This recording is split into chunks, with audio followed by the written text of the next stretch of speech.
j'ai déjà répondu. Merci. Merci, monsieur le directeur. Et pour terminer cette série, monsieur Marc Chavant, s'il est là. Oui. Oui, merci. Merci Madame la Présidente, mes chers collègues, Monsieur le Directeur Général. Je vais essayer de ne pas être redondant, c'est toujours la difficulté quand on intervient le dernier. Tout d'abord, nous n'allons pas nous opposer à votre nomination pour deux raisons. Déjà, vous nous paraissez sincère et puis surtout, vous nous paraissez compétent. Sur le fond, c'est-à-dire sur la fusion, je suis plus sceptique et je partage les préoccupations de mes collègues. Il faut toujours se poser une question, est-ce qu'on sera plus efficient et si possible, est-ce que ça coûtera moins cher? Sur ces deux questions, j'avoue que je suis très sceptique, mais ce n'est pas le sujet qui nous préoccupe aujourd'hui. Alors je vais être très, très court et très simple. J'ai une question qui préoccupe certains acteurs de la filière qui l'ont évoqué auprès de moi. C'est la question des petits réacteurs modulaires. Par rapport aux réacteurs classiques, ces réacteurs de nouvelle génération portent des enjeux spécifiques en termes de sûreté et de sécurité. On est inquiet face à la prolifération potentielle de ces nouvelles installations et face à la multiplication des acteurs. Alors ma question est simple, comment anticipez-vous l'avenir dans un contexte général de manque de moyens et surtout de manque de moyens humains? Quelle sera votre politique en matière de contrôle des installations et surtout en matière de collecte, de transport, de traitement de ces déchets spécifiques? C'est un enjeu important. Je vous remercie. Merci, monsieur le député. Monsieur le directeur. Merci, monsieur le député Chavant. Merci de soulever cette question des petits réacteurs, donc des SMR, parce qu'effectivement, comme vous le dites, ils posent beaucoup de questions. L'innovation, comme je le disais dans mon propos introductif, c'est une opportunité et c'est intéressant et c'est bien qu'il y ait un effort d'innovation et de recherche qui soit réinjecté dans le nucléaire, mais il pose aussi beaucoup de questions. Il pose des questions techniques. Peut-être tout d'abord, il faut rappeler qu'il y a deux types de réacteurs. Il y a des réacteurs qui sont en fait des réacteurs classiques, de type réacteur à eau pressurisée, qui sont petits.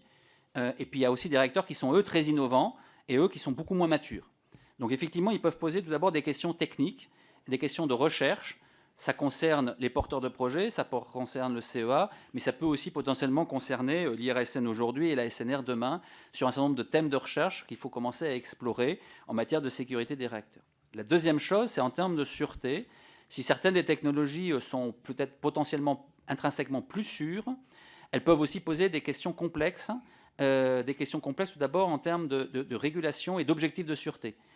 Ces réacteurs, s'ils ont vocation à être positionnés dans des usines, dans des industries, plus proches des habitations et des zones urbanisées, cela pose la question des objectifs de sûreté qu'il faut leur attribuer, et notamment dans le contexte où ils pourraient être pas mal téléopérés. Donc il y a un premier enjeu qui est de travailler sur les objectifs de sûreté, et c'est d'ailleurs ce que font les autorités de sûreté dans le cadre d'un groupe de travail commun européen au sein de WENRAGE, si je me rappelle bien.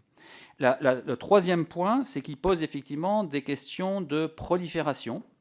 Et probablement qu'à un moment, il faudra faire un peu le tri entre ces différents réacteurs.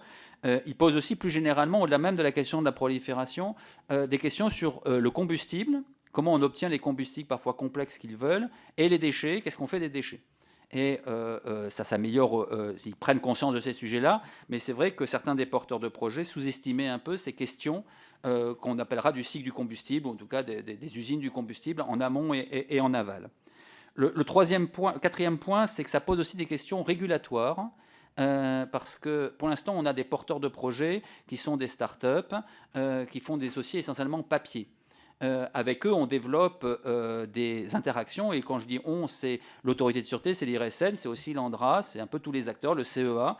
On développe des relations et des échanges adaptés à leur mode de fonctionnement en amont de tout dossier d'autorisation, de façon à pouvoir leur apporter en ligne courte des points d'alerte, des retours, etc. Mais ça ne vaut pas instruction, et à un moment, ces projets, ils donneront lieu à des dossiers qui devront être instruits, déposés par des exploitants et instruits par l'autorité de sûreté.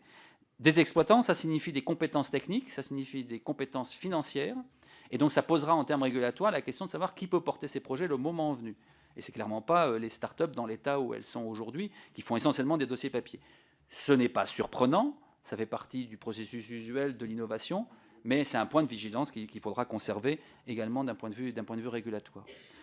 Et enfin, il y aura aussi des interactions avec la société à conduire en termes de transparence, en termes de débat, de façon à ce que les différents enjeux posés par ces réacteurs soient bien posés. Je pense, j'espère qu'en fait, du foisonnement initial des initiatives, il y aura un peu de tri qui se fera et qu'il y aura probablement moins de projets qui iront plus loin de l'avant, et que ça permettra de serrer les moyens que l'on met pour instruire ces dossiers. Merci beaucoup. Nous en venons